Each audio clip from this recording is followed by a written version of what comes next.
following show is for entertainment purposes only and does not necessarily reflect the opinions of Empire Media LLC, its subsidiaries, affiliates, sponsors, and advertisers.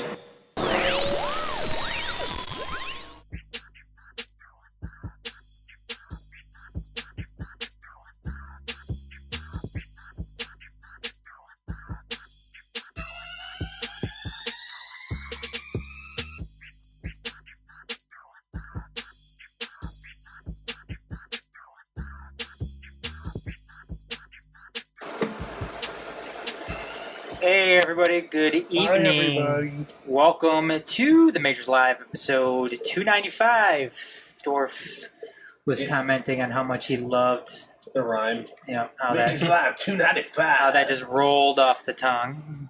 But anyways, Majors Live 295. it's awful. Yeah, that is really bad. Oh, jeez. You sound like Majors Live. you sound like 295. no. So he's got to go to The one Bane thing, now. the one, fake voice I'm good at. Anyways, welcome everybody. Majors Live 295 here on TMSNX Radio, the Majors.net, also on what are we on? YouTube Live, Facebook Live, Periscope, Mixler. Check us out all over. We're here. We're everywhere. We're everywhere. And on Patreon. And Patreon. You'll see that support us on Patreon thing there at the bottom. So there we go. Support I'm us. trying to figure out the camera mirror. Yep. Support us on Patreon. Patreon.com/themajors. Right there. This is pretty hilarious. See? There we go. Right there. He's Yeah. Put your hand over it, Dorf, put your hand over it, like, there you go. so you can see the white text there a little bit better. Yes, give you a more firm background. There you go. There we go. That's how we're gonna do the rest of the show tonight. Is with Dorf's hand in front of the camera. Just so you can see the Patreon address down there. Go to Patreon. Just in case you don't get annoyed enough to leave, here you go. Go and read. Go to the Patreon, patreon.com/themajors. Look and see, some of the different stuff that we offer there, and give us your money. That's it. That's all you have to do. He's not even asking nicely. We still haven't cut that dub of Stewie and Brian. Oh, yeah. The bitch, Give me your money. Bitch, where's my money? Where's my money? Where's my money? You have enough money to buy fake mustaches. You had till 5 o'clock. Yeah. You've got till 5 o'clock. You've got till 5 o'clock. Clean yourself up. But anyway, Still haven't done that yet. I got to get on that. You know what? I usually my free day out here is Thursday, so maybe I'll cut it then. Get on it, man. Yeah, we'll see. We'll see. Anyways, though, our fan question tonight. Head on over to where's my phone? Head over to our Twitter account, twitter.com/TMSNX Radio, because we have the poll up there. James Harden or Steph Curry, who deserves their big money contract more? Currently, right now, let me see if I can bring this up here. I believe last time I checked, James Harden was winning. Yep, James Harden is winning 69% of the vote to 31%. Don't know why. We'll get to that later. So yeah, go cast your vote. We still have it up. It's up for a long time still. I believe, what do we have? 17 hours to go. Yep, 17 hours, 47 minutes left in the vote there. So make sure you go and vote on that. But we're going to go ahead and get to the headlines tonight, starting off with Chris Bosh pens a open letter to Miami after the Heat fucked him over in the final stretch of his time with that team. Chris Bosh, is he going to retire? Is he retiring, or is he? I have a feeling if because the guy had Heat are going to fail his physical and not allow him to play, I don't think anybody else will either. Yeah, I mean, what do you have, like blood clots in his lungs and and shit like that? Yeah, I think it's time for him to And this is Hang what he up the said, shoes. yeah. And this is what he said via the Miami Herald. My wife and kids have been so strong for me in moments when I was not. Bosch writes, my wife picked me up off the ground more times than you know, and I'm thankful to have such a great support system. She's a lot like you, Miami. Nice and mellow with that special touch of Latin passion and fire. Ooh! Latin touch, passion and fire? Shawn, I'll talk to you later.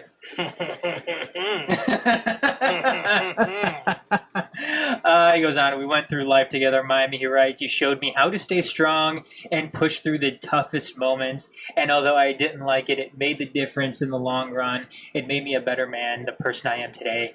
Thank you. Bosch also mentioned his newfound Spanish skills, learning how to order a cafe con. What is it? I don't know my Spanish very well. I'm not You good are at the, Wait, you are the resident Hispanic, man. wait. We're gonna go on. What? We're gonna go. What? We're gonna go on to the next one because I don't want to embarrass You myself. are a resident Hispanic, man. Come on. I don't want to embarrass myself like Your last Dorf. name is Hernandez. I know. Or is it? Café Maybe he con just did that because he leche can't o pronounce Your ropa. last name being Hernandez is fake news. Is that what you're telling us? Café con leche o ropa vieja con calle ocho Sure. has become natural to me. That's amazing. Café con leche o ropa vieja con calle ocho. See, I didn't have a accent when I was taking Spanish. That's why I got a C and a D in Spanish 1 and in Spanish 2. You didn't roll your R's hard enough. I can't roll my R's. I cannot roll my R's. My wife can roll her R's. Who's not Hispanic in the slightest. No, she's like French and French. She's super French. Yeah, but I think they roll your R's in the French language, do they? They don't? Yeah. No? I thought they do. Anyways. But yeah, I can't roll my R's, and it feels like when I go ahead and I give my Spanish accent, it feels like I'm making fun of Spanish people when I try that Spanish accent. I will sit here and talk like Como es das? You sound Arabic right now. no man, I talk like it feels like I sound like Cheech and Chong. Oh, now you got a little bit better at the end right there. And the funny thing is, if you talk like that all the time, people would expect it anyways. You're an embarrassment to your people. No. Yeah, then I break out my regular voice, my nasally northern, Midwestern. Midwestern. Midwestern accent. But hey, man, I could talk like this all the time, and I say, You just gotta say Holmes all the time. I say, I said, we went through life together, Miami, man. He showed me how to stay strong and push through in the toughest moments. And although I didn't like it, it made the difference in the long run. Before we have protests It made me a better man. The person I am today. Raza is assembling and is rolling down your block. Gracias. Hey, I can do it. Yeah, you can do I it. can We do it. can't. Yeah. You guys do that, I am shutting the show down, and you guys are leaving the premises. We're fired. You gonna Donald Trump us? You're fired. You gonna build a wall around your house? Around the studio? Yeah. Yep. Oh gosh, Well, he did put bricks up on the one wall behind him. That's right. it's the beginning. What else do we have here? The Rockets and James Harden agreed to the largest contract extension in NBA history. Got paid What is it again? What is James Harden getting? $573,323 per game. You know what? I'll save any comment I have on that when we get to the fan question later. Lonzo Ball records a triple-double in the Lakers Summer League loss last night. This is coming off a horrendous 2 for 15 shooting, opener including against 1 for 11 Summer for League 3. opener. Yeah, wasn't good. His dad, LeVar, came out and said that was his worst game ever. But we're going to get to LeVar Ball here in a little bit. Lonzo Ball. Do you know what LeVar said this week? What do you say? He's going to pass Magic for best guard of all time. Lonzo was going to pass Magic for best guard of all time. Hey, that's his dad setting him up for failure. Yep. But Lonzo Ball with a nice recovery there. And then Wayne Rooney returns to his boyhood club of Everton after 13 years with Manchester United. That comes via the New York Times, so go ahead and check that out. 2-year deal. Yep, 2-year deal for Wayne Rooney, who, again, if nobody's familiar with world football here or soccer, whatever it is you want to call it, Wayne Rooney is English soccer. There's Wayne Rooney essentially right now, and everybody else. Now, you can make the argument. Okay, who's better, David Beckham or is it Wayne Rooney? Probably Wayne Rooney. Beckham had a better international brand. Yes, but Wayne Rooney, as far as is currently was and still overall when you judge their careers is a better player. Exactly. Anyways, though, those are the headlines to start off the show tonight. Let's go ahead and get into, because I know this is something that we've talked about before. We've talked about it on the Sandlot Report. I believe we've talked about it on this show. And that is baseball, the game of baseball. What could make baseball great again? And I know we've also kind of beaten that headline to death here. But you know what? It make blank great again. It fits. It fits with this right now, because I know one of the topics that we've talked about before on the Sandlot Report, you guys, was the rut that baseball is seemingly in when it comes to African American players going and making that jump to baseball, playing baseball, getting neutered. Yes. Mm-hmm. It's not there. Black players in this country are not taking up baseball anymore. I mean, we're at an all-time, I believe, low when it comes to African Americans playing baseball. And although, did you see, I think it was actually the first time that this last draft that a African American players met back-to-back number 1 and 2. Mm-hmm. Oh, was it? Yes. Oh, well, that's good. That's good. Maybe they're starting to take note a little bit, but anyways, and a lot of that had to do maybe because baseball wasn't appealing to a younger generation anymore. They weren't appealing to a crowd other than white people in this country. Mm-hmm. White people over the age of 50. Exactly. And we saw another instance too of this in the World Baseball Classic. When was it Puerto Rico? When Puerto Rico had a certain thing about them, they like to celebrate. They like to go out there and have fun. Mm-hmm. They were sitting there, essentially celebrating everything. Player having fun. Yeah, out there having fun. A player makes a good head, they're cheering. They win a game, they're going out there like it's they just won a playoff game. And I guess essentially they kind of did. The World Baseball Classic at some point. Since there's no baseball in the Olympics anymore. Exactly. Yeah. Well, that's coming back, though. Yes. But, they're going out there, they're playing for their country, they're having a good time, and I think people could kind of say that, there's baseball in the United States, and then there's baseball in those Latin American countries. It seems like there's a different feel to it. There's a different feel that you get when you're looking at the crowd. Hell, you can even kind of see that in Japan, mm-hmm. or Korea. I mean, look at the bat flips they do in Korea. Some of those are ridiculous. They're amazing. You get a different feel when you're out there. The crowd is more into it. The crowd is having more fun. And in some sense, I mean, if you want to go back to the whole soccer, world football thing too, I mean, you see football played here in the MLS as opposed to going and looking at La Liga or, the Premier League or, what is it? What's the Italian league? Series A? Serie A, yeah. Yeah, mm-hmm. So, again, it's a different atmosphere. And you look at baseball in this country, and baseball is obviously, it's quote-unquote America's pastime.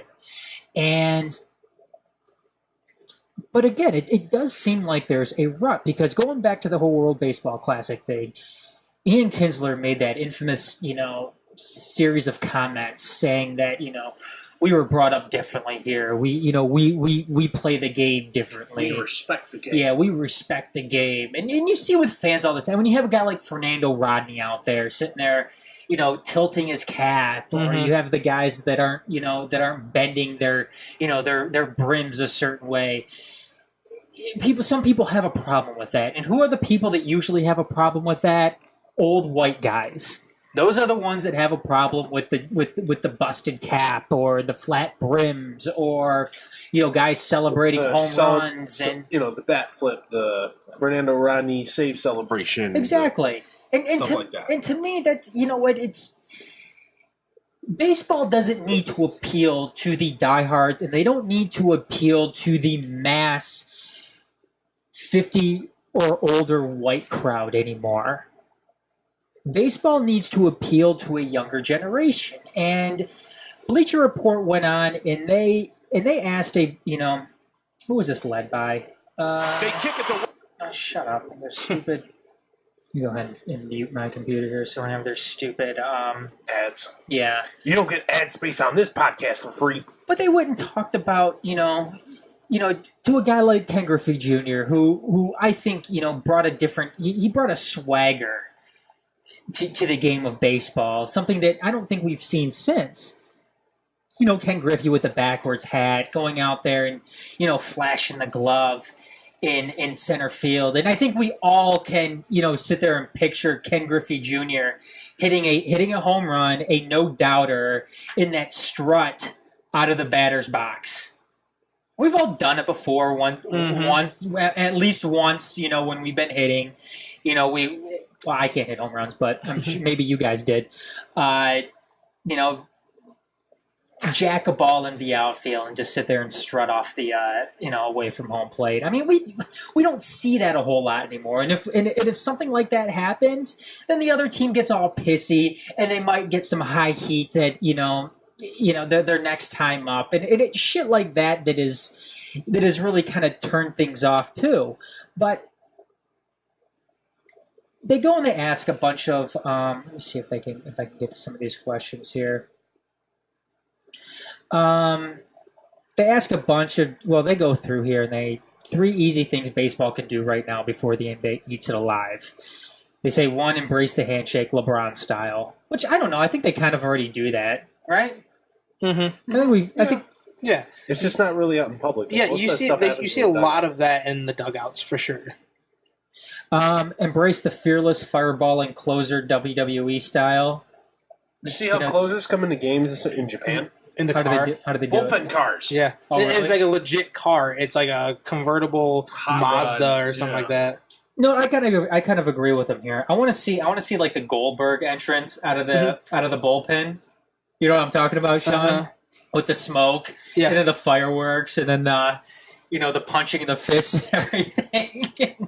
Or and I know people around here too kind of get on Papa Grande, Jose Valverde. When you spit, the way, but the spit thing and kind of slamming the water bottle or down. what about remember when Phil Koch used to sprint hard as he can? I love that. I love that sort of shit. I loved it. I thought it was great. I thought it was fun. Didn't Brian Wilson used to have something crazy? I can't remember it. Brian Wilson used to have the axe. Yeah. After every close, which I think was a religious thing.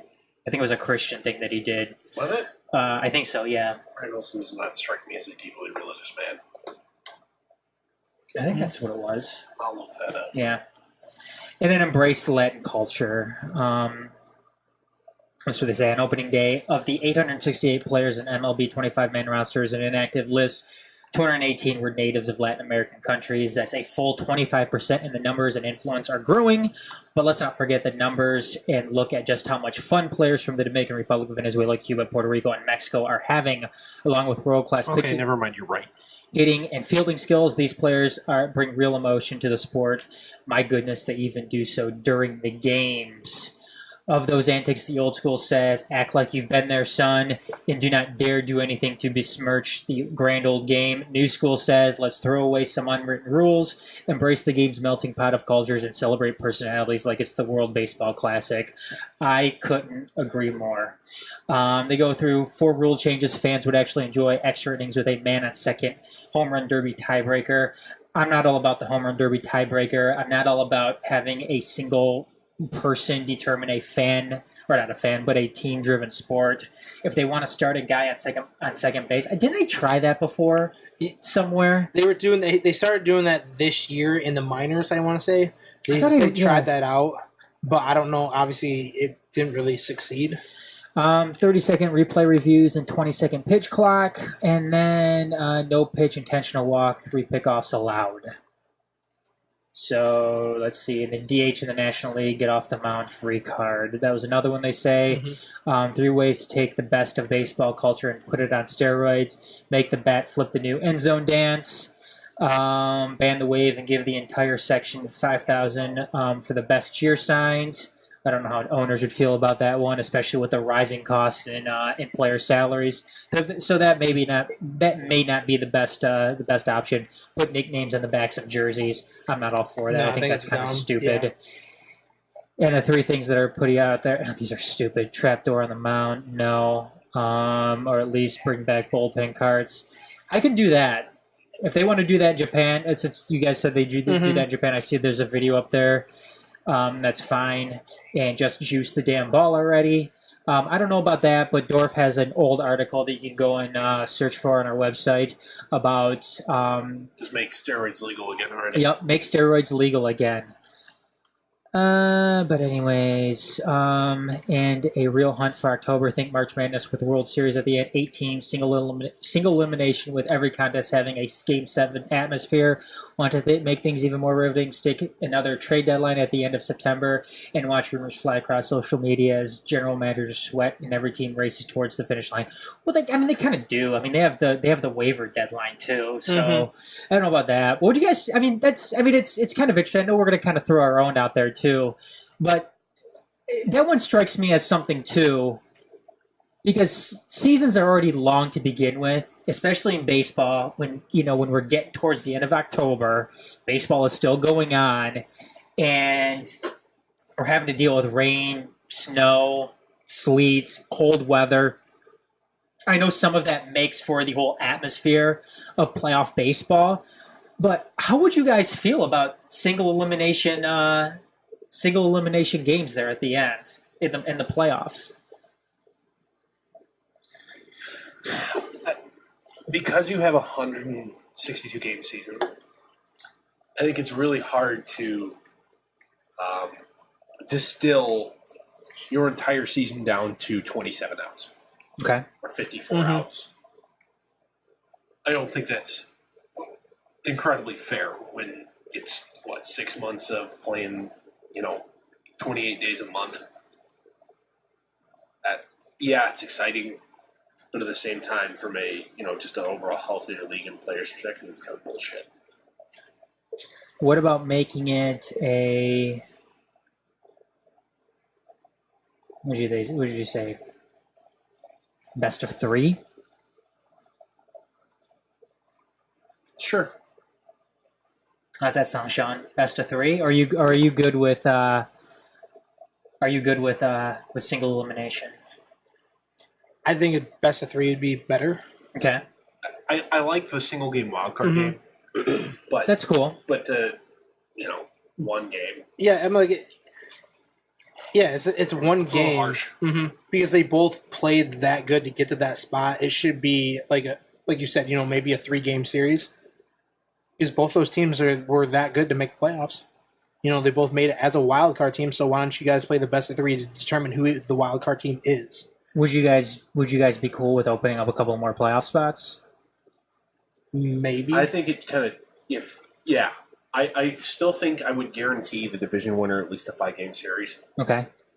But if we want to open up I wouldn't take the bottom 2 teams from each division. But if you want to do something like that'd be 6 wild cards. I don't know how you would do that. 6 wild cards to get down to 1 single game elimination. I think that would be fun. Keep more teams interested in the deadline. What about which would also kill hot stove season? Yeah, and everybody's got a shot. What about some of your guys' ideas that you guys? I mean, you guys are baseball guys. I mean, and keep in mind, we're not. Baseball shouldn't be trying to market their game to you. They should be marketing the game to because you guys who aren't already fans. Yes, you guys. We ain't going anywhere. Yeah. Shawn and Dorf aren't going to stop watching baseball games. Stop marketing to me. You don't need to. No. And you guys are white too, so you guys are already born to begin with. Touche. What do you guys propose? So I got mine. I think mine is the big one. And you guys probably have the same, and they already mentioned it too. But I'll go ahead. At the same time, you look at why other sports leagues outside of the NHL have had increased success lately. They've started embracing, let's call it hip hop and Latin culture, which is more about glorifying the individual over glorifying the team. The reason the NFL is the money printing machine that it is, and the reason the NBA is a money printing machine the way it is because they embrace the stars. Outside of Mike Trout, who is about as boring of a marketable star that you can find, who is the face of Major League Baseball right now? I don't think they have one. I really don't. Shawn, to you, who is the face of Major League, the marketing face of Major League Baseball right now? The Bryce Harper? The face of it right now, yeah, it's Bryce Harper for sure. I think, or G. Carlin Stanton, You know what those guys both are? long ball hitters. Boring. Bryce Harper will give you a spicy quote every once in a while, but guess what? Guess who doesn't read spicy quotes? White People people? trying. The people. Wait, no, white people do. Sorry. The people you're trying to court don't read spicy quotes. They watch shit happening on the field. Yeah. They need somebody who's They more. need someone who's They need somebody spicy. who like spicy, like back in the day, like when Brian Wilson was coming up, and he throw a crazy guy out there, only like problem John is Rocker. he's a- something crazy that happens on the field. I wouldn't do John Rock. No, I'm just saying example. I'm just saying somebody Raging crazy. racist. I'm just saying really crazy, not being racist and all that stuff. I'm talking about the Yeah, he's crazy. hold your hoses there, Skoda. I wasn't calling the racist part. Look, the antique show yesterday maybe rubbed off on you a little bit. I want to see John Rocker back. I still couldn't The believe only I saw problem that with stuff. about you could argue some of the more exciting players in recent memory, like when Yasiel Puig blew on, burst onto the stage. Now he's fallen off since. Absolutely, he's fallen off since. The only problem is he plays for a West Coast team. Guess what everybody's doing? Who's not on the West Coast when West Coast teams are playing baseball 5 out of 7 nights a week? They're sleeping. Yep. And the thing Guess is, what people don't watch anymore to catch up on highlights from those kind of guys to fall in love with them? Sports Center. and look what the Yankees What do. does Sports Center not broadcast anymore? Highlights. I mean, look what the Yankees do too. I mean, you can't even have facial hair on the Yankees. The Yankees is still very much a They made Clinton Frazier cut his hair. they're Bullshit. they're still very much an old man, old school organization. Yeah, they won't even put names on the back. Names of tradition. Yeah, you won't even put names in. Guess what young hip culture doesn't care about? Tradition. They don't care about It's about tradition, making yeah. your own way. Yeah. And isn't that kind of counterproductive to Growing the game? growing the Absolutely. game and marketing your players too? I am totally not in favor of the whole nicknames on the back of the jersey thing. I think that turns, No, I think that's- I think you that's dumb. XFL very quickly. Exactly. I think Then that's you'll end up stupid. with "He Hate Me." And who is he hate me, you guys? That's all I know. Is Does anybody know who the actual real guy guy he is? got me is? I don't know either. It's an afterthought. Nobody fucking cares anymore. It's just a throwaway one-liner of a joke. Exactly. Now, if you want to have a weekend where they have fun with it, Oh, they're doing that. yeah, They're doing that this year. yeah, and that's Where fine. they can wear an off-color cleat, and they can wear their own, put the nickname on the back of the jersey. They're doing that for a weekend. But you know what? Do something where, especially with a team like the Yankees. I mean, you're the most covered team. Outside of the Dallas Cowboys. Yeah. Exactly. I mean, how many people out on the West Coast really know who Aaron Judge is? Probably Only the seam heads. Yep. Not a lot of people do. And Aaron Judge right now just did something that He has a Yankees rookie record for Yep. home runs, and he broke Joe DiMaggio's Yankee rookie record. Yep. Guess what? The All-Star game's Tuesday. So he's going to be hitting more, Yes. especially in the second half when the What if Yankees. you were? And sure, it helps. He's playing in Yankee Stadium, which is a Sandbox. in the bandbox, but still, he still did it. He did it, and it's unfortunate because I don't think the Yankees and the Major League Baseball are properly marketing this guy. Can this guy be another face of baseball? Absolutely. Absolutely. But you know what?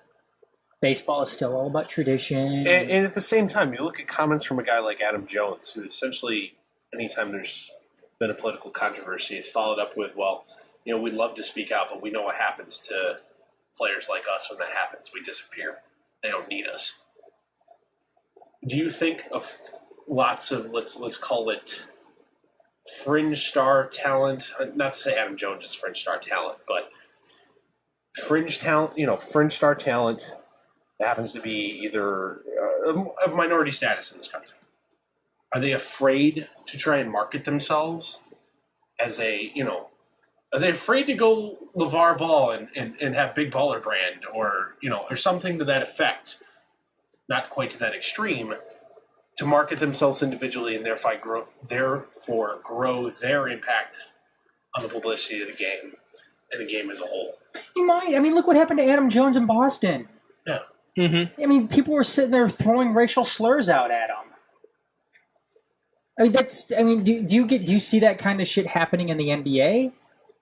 You don't hear about it. You don't hear about it. I mean, LeBron James bitches about something like that about once a year. But he gets the guys ejected out of the stadium. It's not put up with. No.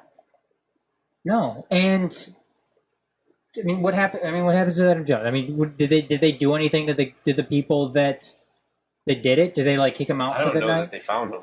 I don't know if they found him, but I'm sure they'll be able to go. Did Boston do anything about it? I don't know. I don't think they did. I don't know. But I think to your point, Dorf, I don't think you can. And you have another perfect example of a star that the MLB should be marketing the shit out of. Manny Machado. Yeah, he's a dick. Oh, he's a total dickhead. Mm-hmm. But guess what? He's a very marketable dickhead. Mm-hmm. Why is he not on every TV commercial? Nope. Mike Trout, Bryce Harper. That's all you see. Mm-hmm. We're both great players, but... Oh, no, they are. Mm-hmm. But if your whole goal in marketing is to grow your audience, you need to show some people, your target demographic in this case, unfortunately, as shallow as this sounds, you have to show somebody that looks like them. You need I guess at the same time. You need to market Adam Jones to get to get African American kids back in Adam baseball. Jones. You missed the boat. You missed the boat with what's his face, McCutcheon in Pittsburgh. Yes, he's done. You missed the boat with that. You had a golden opportunity to market Andrew McCutcheon and try to get more African American players on with that because Andrew McCutcheon was a really good player. Very, very good for 7 or 8 years. He's actually having a good season this year right now. Don't go too far there. He's batting almost 300, and he has 16 home runs and 50 RBIs. For a bad baseball team in Pittsburgh, it's pretty, that's him 50th in the AL in homers and. But he's having a good season. But anyways, they had a better opportunity to do it before. Yeah, I mean, you're not going to be able to sit there and ride one season marketing it's Andrew too late McCutcheon. for him. He's in his early 30s now. It's too late for McCutcheon. But Manny Machado, marketing to the young Hispanic crowd, trying to get them back in it, and making your games more like that. I mean, if I was the MLS too, if you want to look at a different sport, I'd be looking to make my games like they have it in Europe. That's how I would want my games to be. So you want soccer hooligan culture coming over here? Minus the racism. I was getting there. Oh, I'm not talking about the racism part, like the let's get drunk and fight each other outside the stadium. But the fun, the chants, the cheering, and everything during the games. I mean, how we have it here in Detroit with the with Detroit City FC, and what do they call themselves? The Northern Guard, and the way that they do things with the flags and the smoke bombs in the stadium. Okay, that might be taking it a little too far, but you get where I'm going here. As long as you don't fire M80s at the opponent's goalie, I'm pretty sure. Exactly. Keeper. Let's use the proper terminology. Keeper, yes.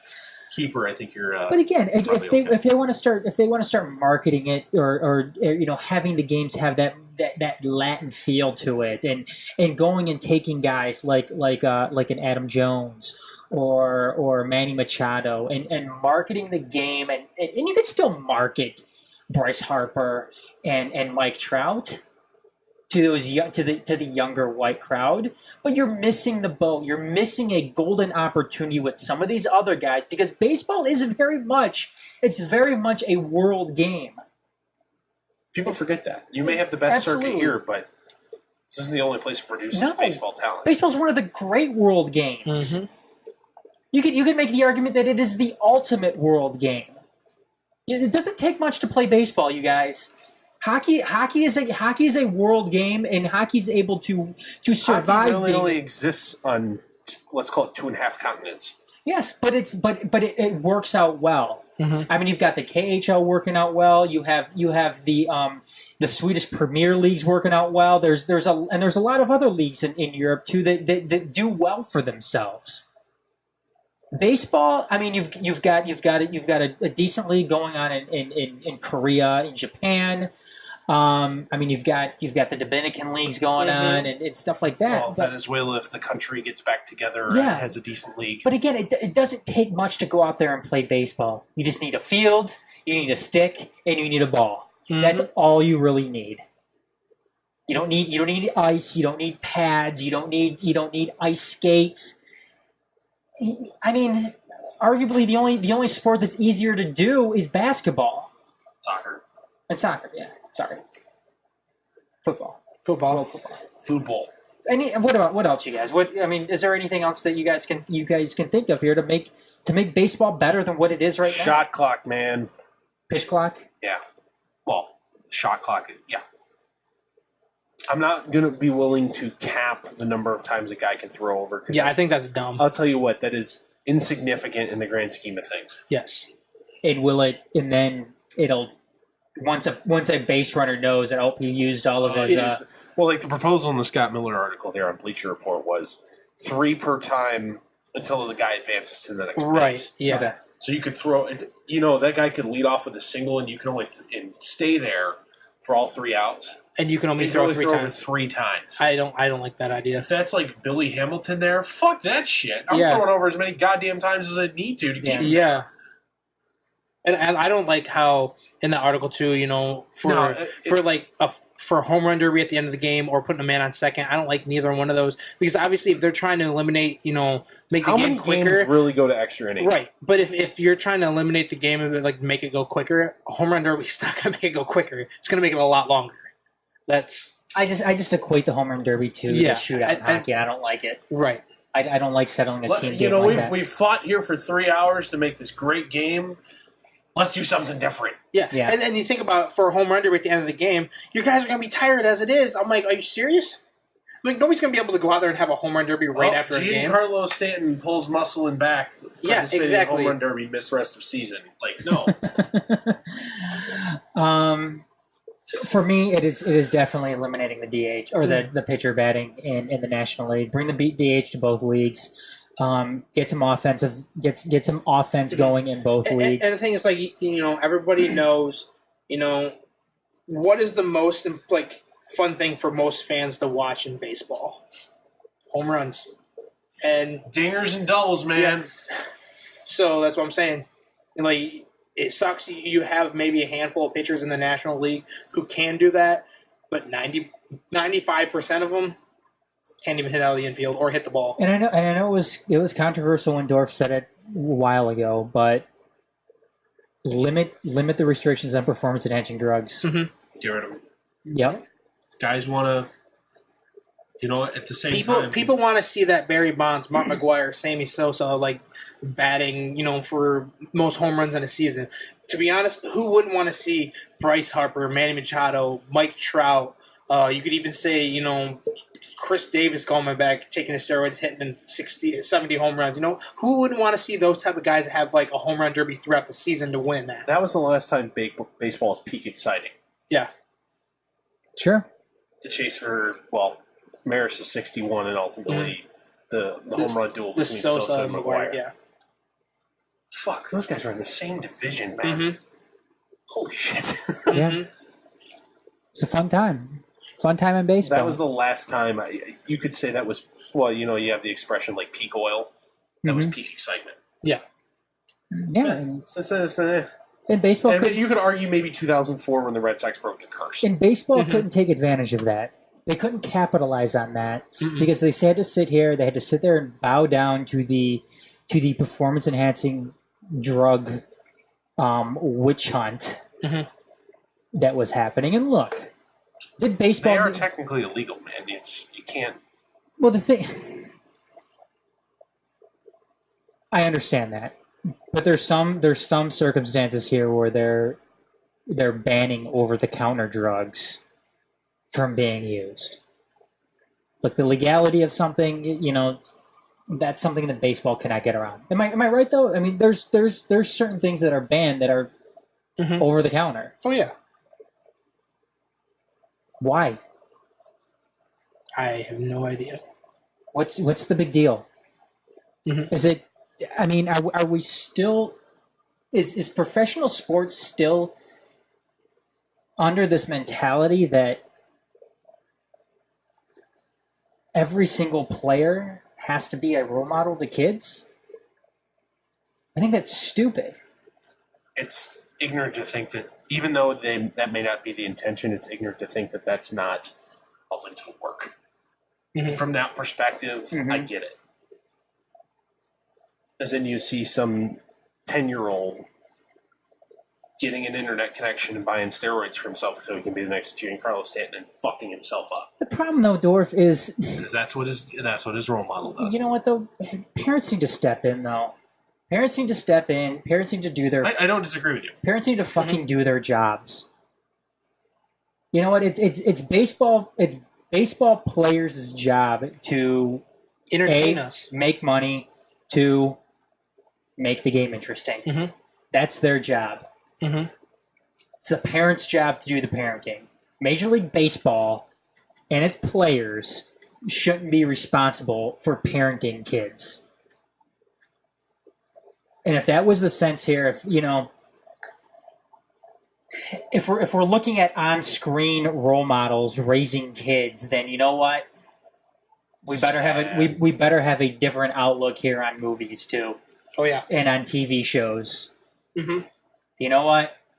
You can't like so-and-so. You can't like Brad Pitt because he shot Kevin Spacey in Seven, and he was a dickhead to him in the car on the way there. That's not how you treat people. Yeah. That's like almost saying that the Flintstones are bad because Fred is verbal abuse of the Betty. Or what, Wilma, I mean. Yeah, Wilma. But he was a dickhead to Barney. Yeah. I mean, what are we doing here? Do you ever hear the Flintstone fan theory? No. That was actually an apocalyptic setting. Yes. That was going on because all the stuff that they're using, like telephones and everything, it's like all that, like dumbed down versions of futuristic stuff. Yeah, made out of stone, and that the Jetsons were like the people that fucked it up and. Exactly, and then, who were like living above the clouds. Like the movie, then Flintstones meet the Jetsons. That kind of yeah. You never heard that? No, I never heard that. I'm kind of surprised. Yeah. But anyways, I'm gonna do so much research now when I go home. I'm like, oh my gosh, that's true. To be watching old.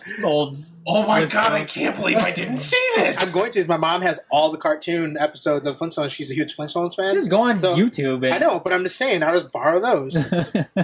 I can watch the movies. I don't know. Anything else, you guys? Not on this subject. Right. We can keep going on, but make baseball great again. You know what'll make baseball great again too? Fucking make it fun. Stop making it stuffy. You know what make it is having Dorf demonstrate his umpire. Come on, Dorf. Come on. I want to hear this. Come on, literally not happening. Come on. No. Come on. That's not happening. Why? God, okay, how are you? Are you embarrassed to do it? No. Then why? You do it on the field? There's no reason to do it. Yes, it is. No. Yes, it is. I'm good. Thank you. Come on. Not happening. I got a 20 with your name on it if you do it. Are you seriously going to give him a 20? I'll give him a $20 bill. No, Shawn. Yes, come on. You're not giving me $20. $20. $20? Are you serious? God, I would do it. And next week, I'll bring you 2 iced teas with it. No. Sweeten it with some sweet iced tea. I know. Hey, it's the pure leaf. I know. Extra sweet. Yeah. Because when you talk, so it's basically microphone for 2 hours. Pure sugar. Can I do that? Can I do mine? Well, I'll give. When you're talking to a mic for 2 hours, the sugar's really nice. You just do it for fun, so I know you do it. So I'm not going to give you any money. I'm not that dumb. No, I'm not. Come on, Dorf. Dude, that would have been a great exit to go out on that. No. Come on. Because that is not part of making baseball fun again. Yeah, it is. It is here. Tim Tebow would do it. Tim Tebow would do anything for attention. I know, because all he does is win. Don't you dare. That better not be. No. What do you want? Do you want to do your out call? Fine, let's do it. Nope, not. Come on. No, lesser of two evils. He's a gainer. He's a baller. He's a playmaker. And a shot caller. In case you didn't know, I got Tebow. He shattered the mold. And all he does is... You know what? Is that the beginning of it? He shattered the mold.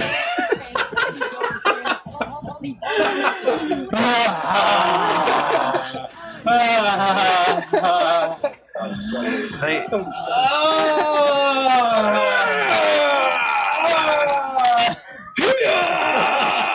you make it sound like someone's is constipated and is trying to take a shit. We want to hear them demonstrate it so then we know how to do it next time. I'm not. Yeah, what's the correct way to do Yeah, it? come on, Dorf. There is no, correct way. There's a plethora of correct ways to do it. Well, what's your correct way? I'm not what's your showing you. method? Can you Come show us on. the right way and the wrong way? You can see he's this guy. No, I'm good. He's rubbing his Adam's apple while he's doing it. You know how they have like a there's that little Harmonica. the harmonica thing. You're like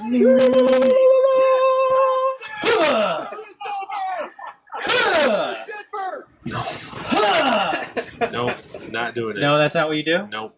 Come on. Can you at least tell us where you warm up? We're not. Where do you warm up at? Do you warm up in your car? Warm up. No, I thought you said you You did. said you did warm No, I'm up. not just going to sit here and do it, though. Come on. Well, where do you warm up? Do you warm up in your car? Do you warm up at the I dugout? don't do you actually do you do go it. down to the bullpen and do it next to them warming up while they're That was a getting before the game? That was a fucking joke that you guys have taken seriously. Do you Enough. go- We're going on, what, an hour? He gets behind the bullpen and he's behind the catcher. What the fuck was that? It's that fucking umpire again that always does that.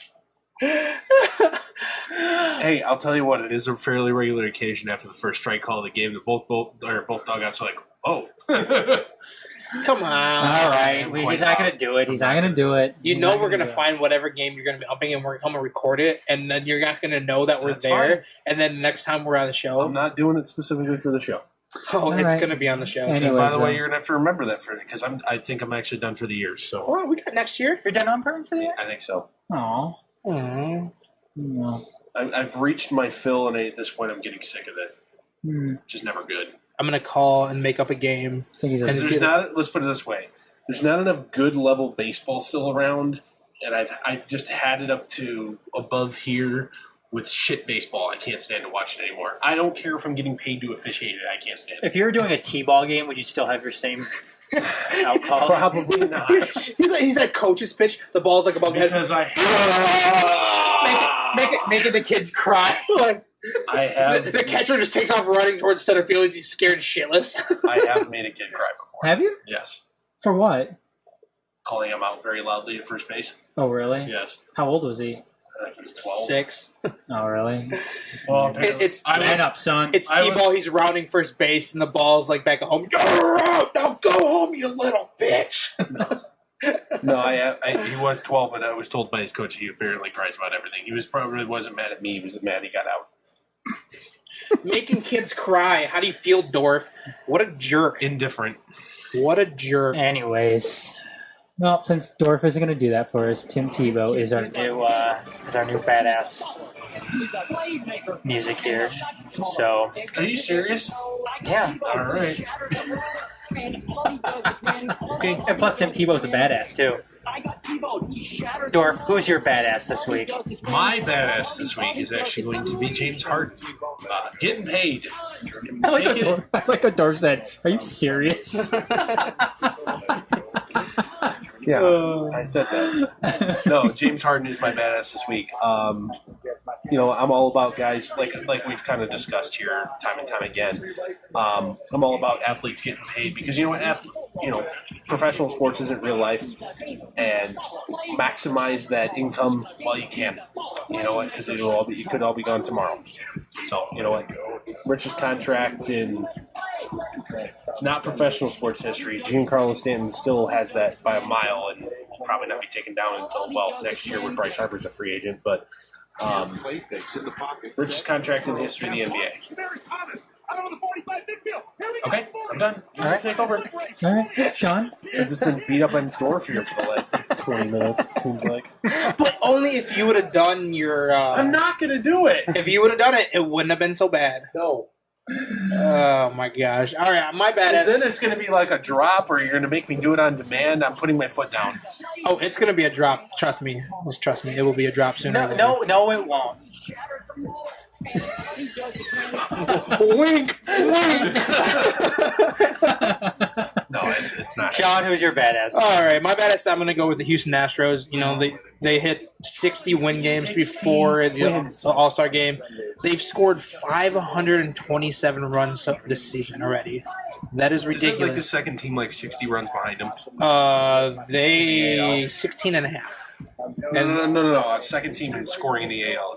It's like something 60 runs back. It's something ridiculous. Yeah, I don't know. The Astros legitimately will score 1,000 runs this year. So, and especially going out on the last game before the All-Star game, they went 19-1 today against the Blue Jays. Oh wow. Yeah, that's a little ridiculous. So now with Houston Astros and the Los Angeles Dodgers are the first two teams since early 60s when it was the Cubs and Orioles to be 60 win games before the All-Star game. Wow. Yeah, it's very impressive with this young core. Aren't the Astros something like 61 or 62 and like 24? They are 60 and 29. Jesus. And then then you look at the Dodgers, who are 61 and 29. The Dodgers doing that without a bullpen. Yeah. And the Dodgers have scored almost 70 or 60 runs less than them. Hey man, fighting Cody Bellingers.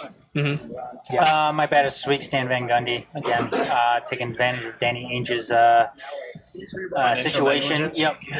And then stealing away Avery Bradley. So, loved it. Can't wait to see it. Can't wait to see Avery Bradley playing a Pistons uniform, and hopefully they can, everything goes well and they can re-sign him. Long-term deal. All right. Anyways, though, moving along to our Beaches this week. Dorf, go ahead. All right, my bench this week, I actually haven't mentioned it since the pre-show. So, my bench this week is Miguel Cabrera. Oh. The Detroit Tigers. That is my hometown club. Keep that in mind. For bitching about, we're humans too. We don't like hearing trade rumors. Well, guess what? When you have a fucking $200 million payroll and you're, 10 games below, about to be 11 games below 500 after tonight, going into the All-Star break, and when you have a bunch of veterans on expiring deals, you shouldn't be surprised when your name is dangled in trade rumors, considering how woefully underperforming you and the rest of your team are. So, Miguel, STFU. Shawnee Poo? I am actually going to go with the entire NBA. Wow. Everything is just going crazy. They're Is the setting focal themselves. part of this the Tim Hardaway contract for you? Tim Hardaway contract, it's just stupid. There's going to be a strike, no doubt about it. It's like, especially with Harden's contract for an extension of $318 million for an extension. $573,323. It's starting to get out of regular control. Season game. It really is. It's just, what's next? Who's the next one to be signed to some ridiculous contract? Think about that. The highest paid players in the NFL make less than that. Not Right. much less per game. They play 16 times a year. James Harden plays 82. Yes. It's getting out of control. All right. My bitch this week is Dan Gilbert.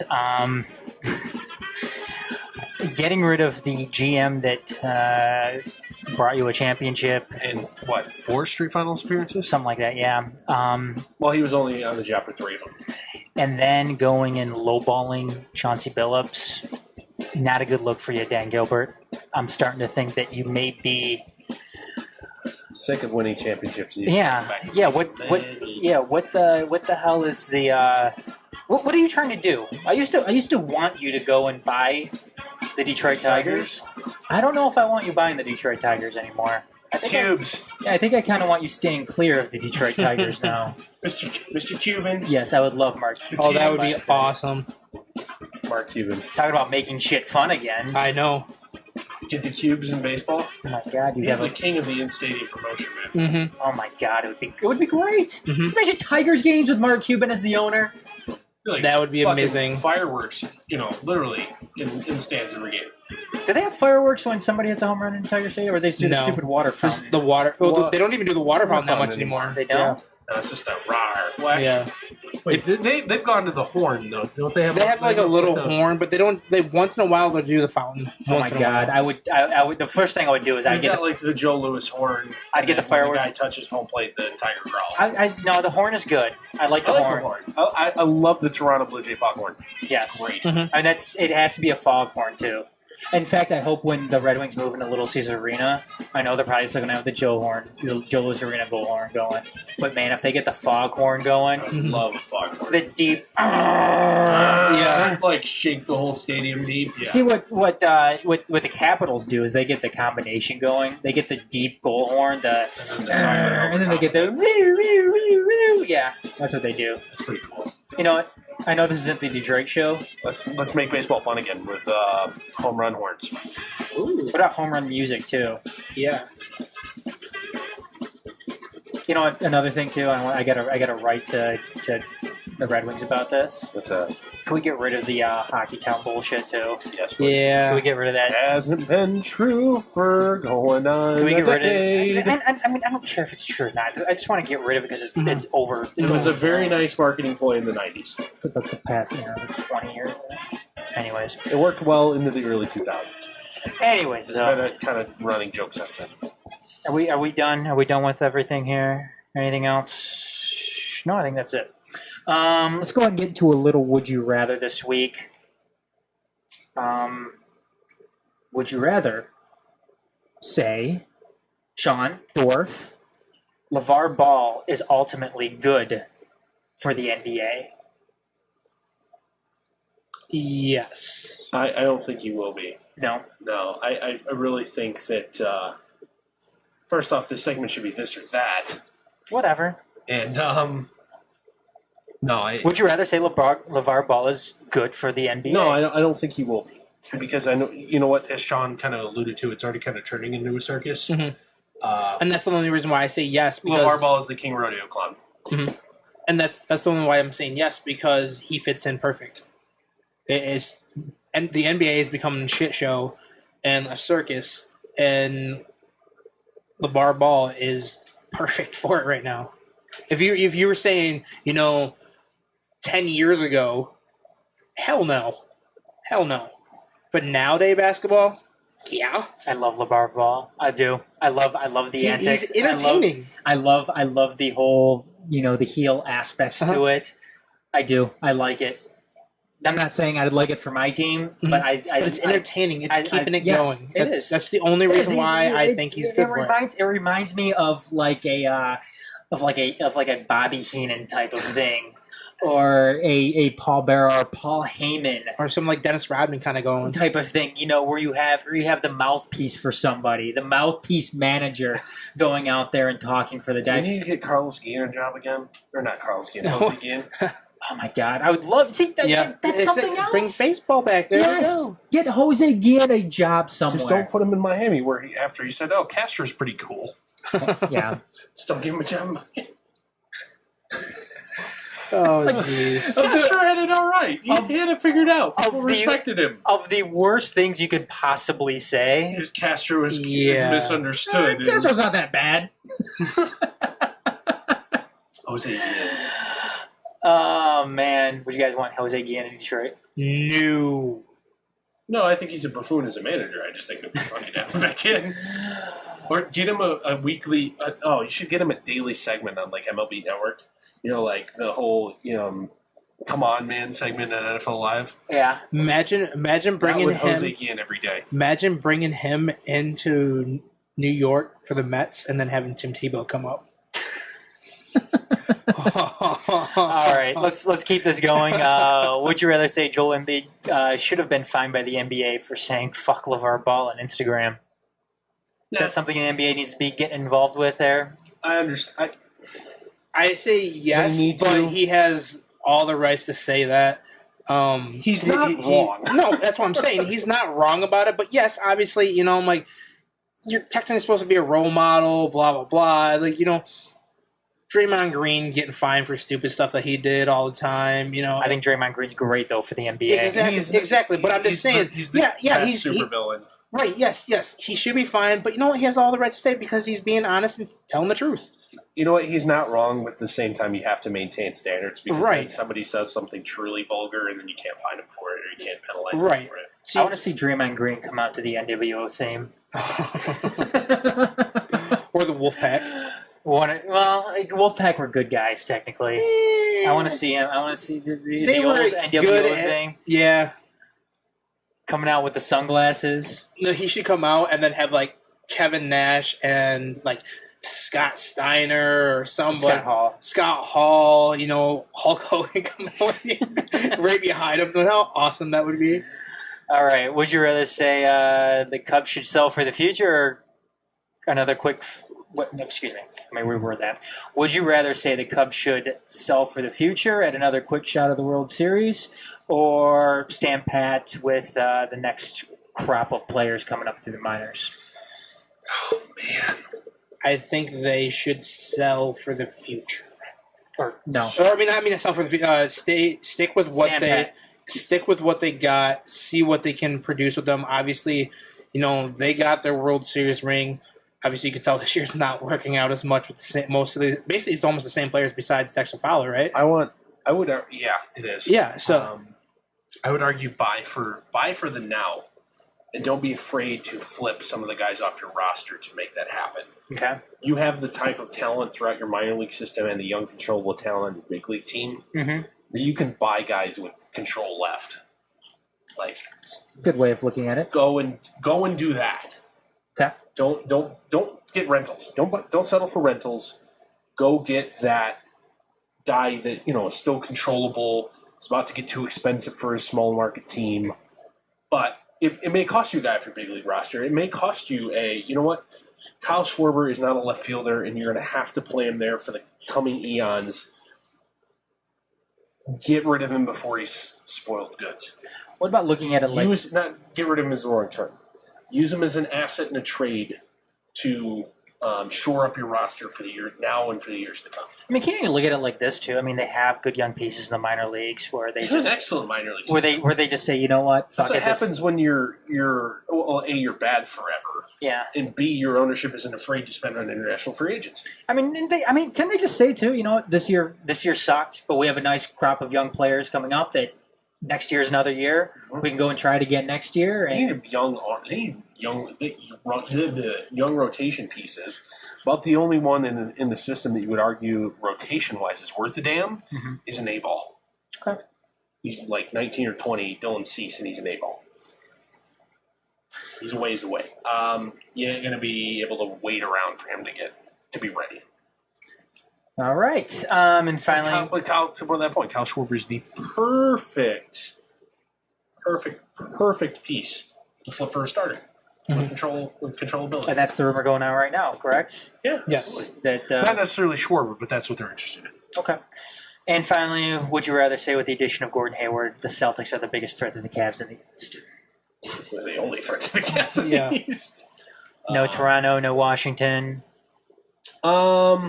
Yeah, Washington. I don't think Toronto. What about the Sixers? The process. Are we talking just in the 17? This upcoming season? Sixers have got to play together for more than 5 minutes before I'm willing to crown them a threat. And these young players have played together for. Hey, let's see if Joel Embiid can stay healthy. Okay. Before we start crowning them the next champion or the next potential threat. Are the Sixers a playoff team? Yeah. Yes. Oh, come on. There's no talent left in the East. Yeah. Of course there are. There could be 5 games below 500 and be the 5 seed. So you'd say it's a disappointment if the Sixers do not make the playoffs. Absolutely. Yes. It's disappointing. It's almost disappointing if they're not hosting a series. All right. Stupid shit of the week. This again. I love some of the shit that Deadspin puts out there. And I love their title. Look at this fucking shit, which fits with our whole thing here with stupid shit of the week. And there is this Miami-based company, what are they called? Panurol? It's not Defensor. It's not Balco. No, it's a company. They say that promises to improve your child's soccer abilities through DNA sequencing of his or her genome. So it looks like there's a video too. So do you guys want to hear the video? Yes. As long as it's not in Portuguese. Let's hear it. When our children play, we are their biggest fans. When they fail, we are the first to be there for them. Order your DNA test on soccergenomics.com, and with a saliva sample, a genetic analysis will be performed to generate a personalized report that will help improve player development and benefit their health and well-being. Discover your genetic blueprint. Let Soccer Genomics guide you. I don't understand how that helps develop your athlete. Your kid will probably have by his 40th birthday, will likely have knee issues. Can they? He's probably genetically predisposed to kidney disease. If they can do this with soccer, why aren't they doing this with all the other sports? It'd be one thing if you were doing gene splicing and gene therapy. How are they getting these genes? I want to know. I'm like, what? Like, I'm confused. Where are they getting this stuff at? What do you mean? They're not splicing new genes in. They're just essentially taking a genetic scan of you and say, "Oh yeah, right." That's what I'm saying. Probably how big your kid's going to be when he grows up. Right. So where they're getting this saliva, he says. You pay them lots of money to take it from you. I think that's the idea. Yeah. We're gonna go find some homeless people. Your kid will probably be between the height of 5'9" and 6'7". And when he's born, he's gonna be 5'10". Anyways, moving along, fan question of the night, James Harden or Steph Curry, who deserves their big money contract more? Anything, guys? I voted publicly. My vote has been cast for the Stephen Curry. Yeah, by far Steph Curry, because Steph Curry does way more for his team than what James Harden does. And James Harden, first of all, he can shoot, no doubt about it, but he shoots like 100 shots a game, does not play defense, and can't really pass the ball or dribble the ball as good as Steph Curry does. And Steph Curry's a leader. That's the thing. He leads that team. That team wouldn't be anything if it wasn't for Steph Curry. James Harden thinks defense is voluntary. Yeah.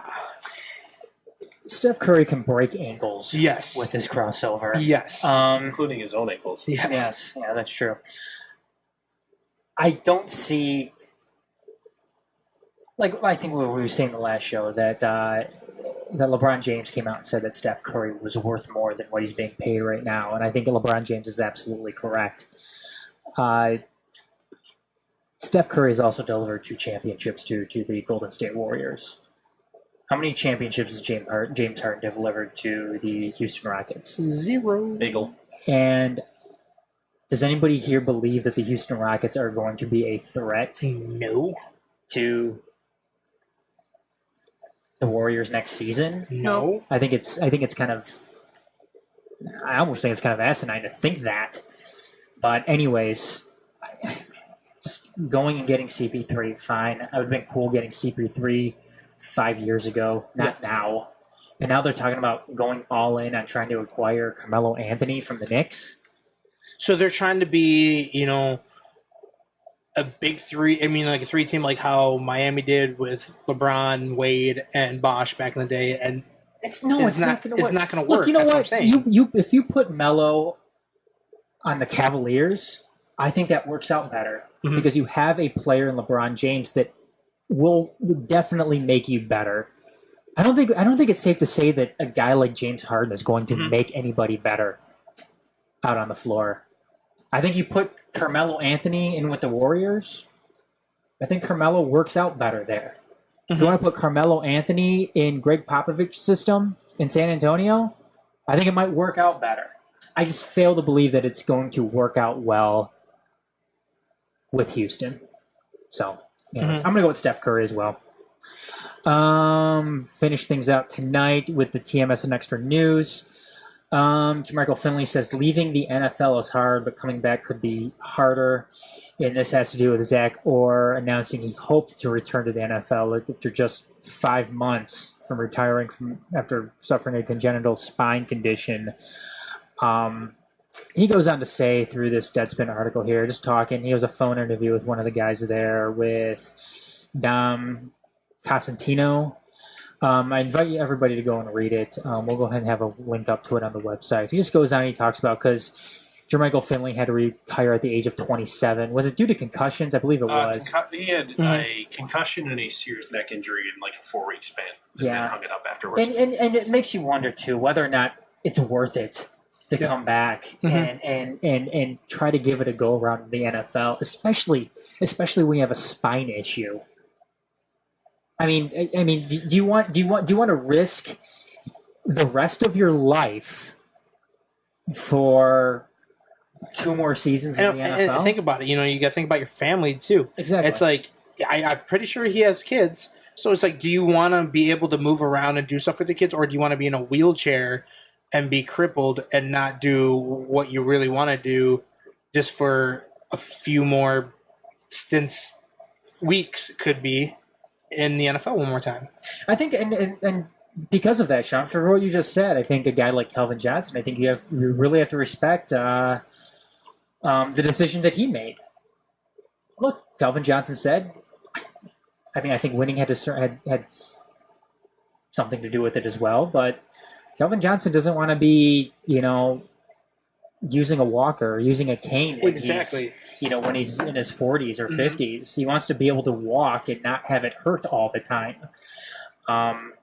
or not have to deal with CTE at some point later on in life. He may still have to do that because he's played football, a good amount of time still, but hanging it up now, I'm sure limits that or lessens that probability that something like that were to happen.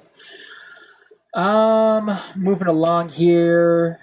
Let's see. Because Gordon Hayward left Utah, some Philly writers nervous about Markelle Fultz leaving the Sixers in 8 years. Essentially control him for 8 years. Well, he's worried about it. Worry about that when how about you worry?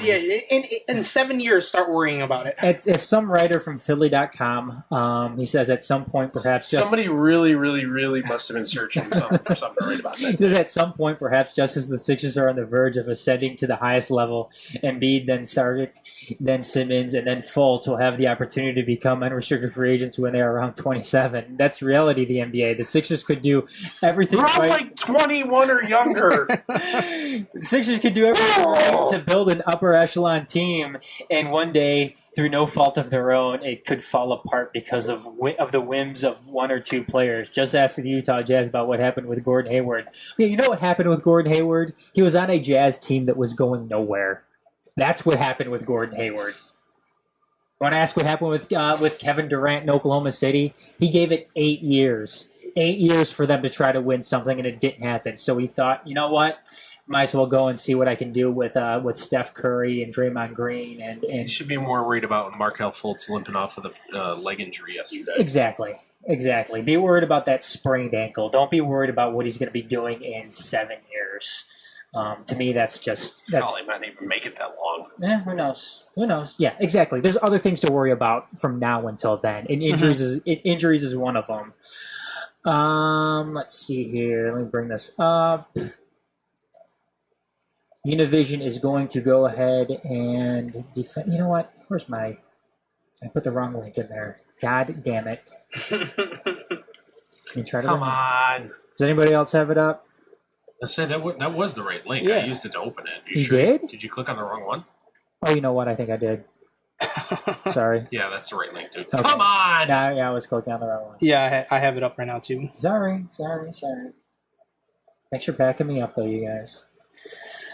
Let's see. Univision, since it will fight the new defamation lawsuit against Deadspin, because as we know now, Deadspin is owned by Univision, and it came after the auction when Gawker Media went and liquidated all of its assets, which included Deadspin itself. After they had their pants sued off. Yep, they had their pants sued off by Hulk. Yep, Hulk Hogan. And this comes from Awful Announcing. As Awful Announcing reported last month, Deadspin and its parent companies are being sued again, this time by RJ Bell of pregame.com, who says he was defamed by a 2016 feature about his site.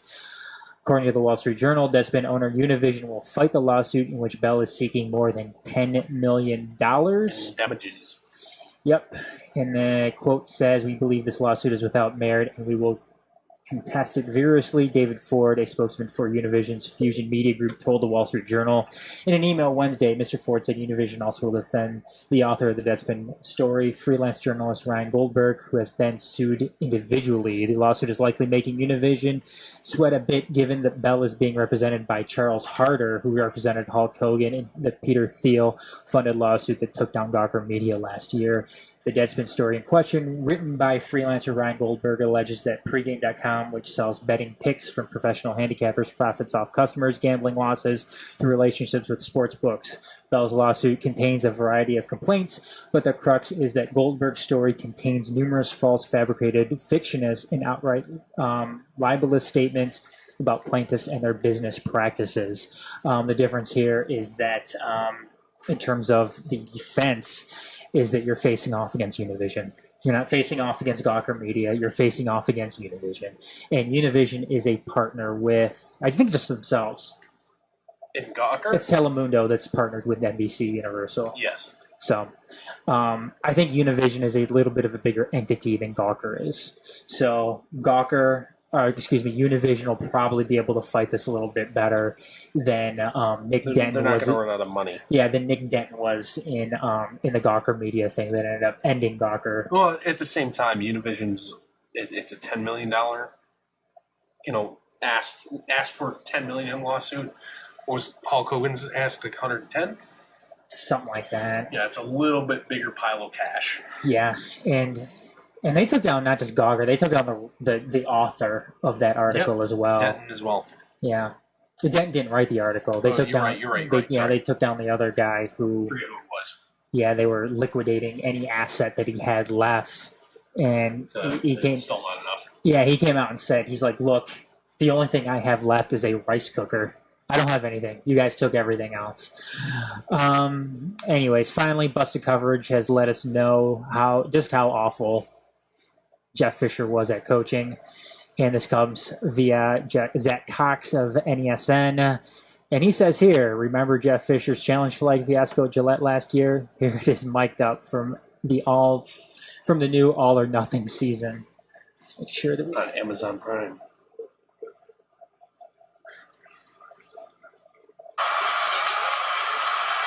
Get right foot down, heel in, left foot down. There's no flag yet from Jeff Fisher. I want to review this. I want to challenge this. Go ahead, put it. Yeah, well, I got my flag. But my deck, I want to challenge it. Now he's reaching for it, I think. Really? It's in that winner field. He's yeah, I got it pocket here. He had to go and tell the official he wanted to challenge it. He's trying to dig it out, and he couldn't find it. I want to challenge this. I challenge the rolling on the field. Yeah, I want to challenge the rolling on the field. I think he's in. Okay, thank you. I think he said? Yeah, no, I changed jackets. I don't know. Cool. This is how it's going for the Rams. Did somebody go get it? No, I got it here. It's in a fucked up pocket right here.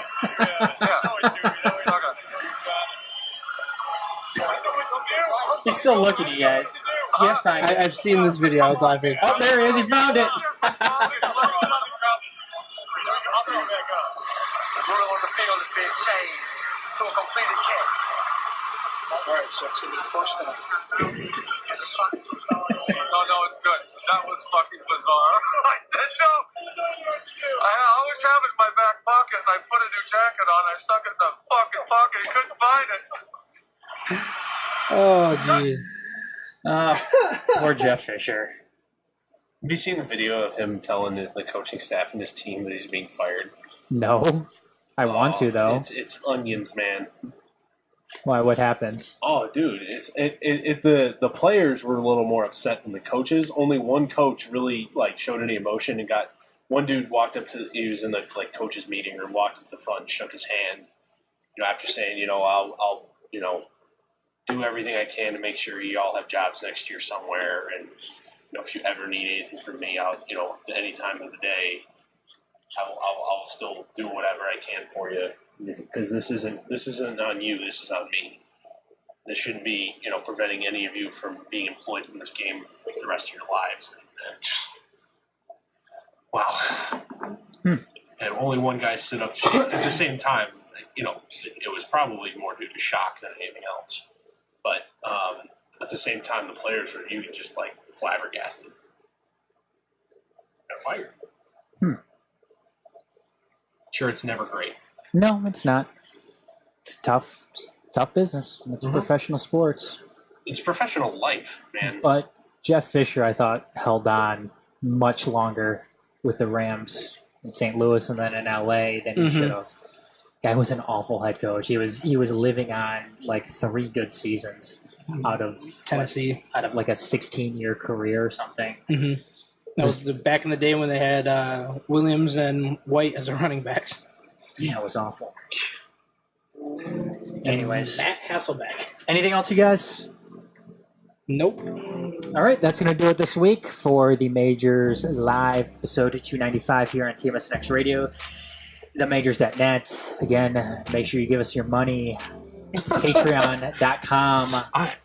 When I do the Patreon plug on the Majors, the Motor City and Cut Show, it's a lot more friendly than that. And where's our money, bitch? No, Okay. I like Adam's version better. Okay, he's more blunt about it. Please give us your money. Just give us your damn money. That's all we're saying. Patreon.com/themajors. Head on over there, check everything out. And with your generous donation, we can keep buying new equipment. Maybe yes. an air conditioner that's a little less loud. Yeah.